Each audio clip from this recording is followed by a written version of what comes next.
Hi vlog! Ang video ito ay sasagot sa tanong na paano nga ba ako mag-engrave sa ating mga pa-orders na bamboo pen. Okay? So kahit wala nagtatanong, sasagutin ko pa rin dahil ganyan ako ka-advance mag-isip. So unang-una, ilalatag natin ang lahat ng ball pens na ating lalagyan, i-engrave sa ating jig. So, ang gamit kong jig ay pangmalakasang karton. Latag lang natin yan, sundan natin yung guide kasi iyan yung magiging pattern natin. And then, pagkatapos nyan, syempre dapat makapag-encode tayo sa ating Lightburn app sa ating laptop kung ano yung pangalan na i-engrave natin sa bawat ballpen. Katulad nito nagawa ko na sa ating Lightburn app dito sa aking laptop. So, dito sa lahat ng engraving projects ko, ang ginagamit ko ay ang Algo Laser na DIY Kit Mini na nabili ko lang sa Shopee. Ilalagay ko yung link kung sakaling man na gusto ninyo, pwede kayo itong umorder. Legit po iyon. At ang aking ginagamit ng mga software ay Lightburn application. So, mas madali kasing gamayin ang Lightburn kumpara sa para sa akin lang naman to, sa ibang mga software, ha. So, ito na nga ang aking jig. So, makikita nyo rito sa Lightburn yung guide na ginamit ko dun sa karton kanina. Tapos, kung mapapansin ninyo, magkakahiwalay ang bawat pangalan. Magkakahiwalay yung pag-encode para mas madali siyang i-on and off dito sa gilid.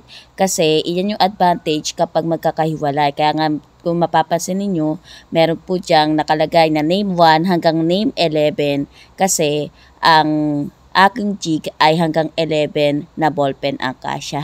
So, nailatag ko na, naisulat ko na, na-encode ko na lahat ng pangalan mula sa una hanggang sa pinakadulong i-engrave. So, bawat piraso niyan ay i-framing natin, So, bawat pangalan ay i-frame para masigurado natin na talagang nakasakto yung ballpen dun sa ating machine, okay? So, i-on and off lang natin. So, yung lahat ng mga hindi natin kailangang i-frame, i-off muna natin dito sa ating output. Yan ang advantage ng on and off, Kapag hindi mo siya kailangang i-engrave, hindi mo kailangang i-frame, i-off mo lang yan dyan sa ating laptop, sa ating software. Kapag kailangan mo, i-on mo lang. Okay? So, ito na, nagpa-framing na ako ulit. Final framing ko na to at mag-start na ako. Okay? So, dahil nakita ko namang sakto na, sisimulan ko na ang pag-engrave.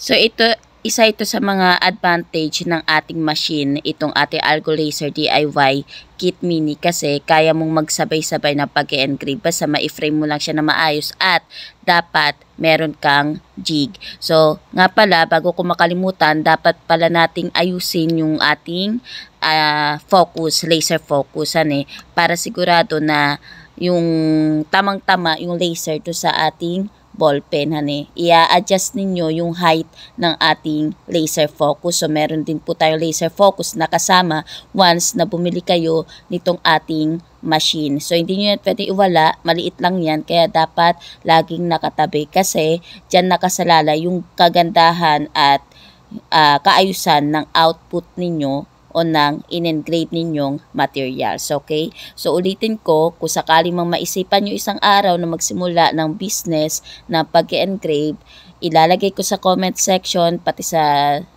aking caption, ang link kung saan ko nabili ang ating engraving machine. At dun na po kayo bumili. Parang awa nyo na magkaroon naman ako ng aking commission, na may patunguhan naman itong aking kadadaldal rito, okay? So, habang tumadaldal ako rito, patapos na ang aking ini-engrave, ha? So, itong ating engrave pen ay pwedeng-pwede sa lahat ng kahit anong okasyon, pang-regalo, pang-souvenir, o kahit ano pa yan. Order lang kayo, mag-PM lang kayo kung sakaling man na gusto ninyong umorder para sa inquiries. Mas maraming order, syempre may discount. Kapag pa isa-isa, regular price tayo, ha. So, ito na nga, natapos na ako sa pag-engrave at ito ang ating output. Ito yung nasa pinakadulo ko, since iba yung umorder nito, iba yung font na ginamit ko. So, again, iyan yung advantage kapag magkakabukod yung pangalan to sa ating jig, Kaya mong baguhin yung font ng bawat isang ballpen nang may engrave mo pa rin sila na sabay-sabay dito sa ating laser, sa ating engraving machine. Kasi nga, may on and off function ang ating application. So, ito na, natapos ko na lahat, 11 yan. Pero, ang pinaka-total talaga ng order ko ay nasa 21 o 26. Pero, ito 11 lang yung ipapakita ko sa inyo, ha. So, ito ay para sa token sa mga with honors ngayong first quarter. Okay? So, ito nga pala, kapag ka nagpapa-order ako nitong aking bamboo pen, engraved bamboo pen, may kasama na yang packaging. So, syempre, kasama rin sa ating costing yung packaging. Meron yung pen sleeve at OPP plastic. Kung sakaling man na gusto magbigay ng message ng ating customer para sa pagre-regaluhan niya, sinasama ko na yun do sa ating backing. Lalagay ko na sa print out ng ating backing, okay? So, yun lang. Paki-like at follow ang aking page, Charms Digital Printing Services. Okay, bye-bye!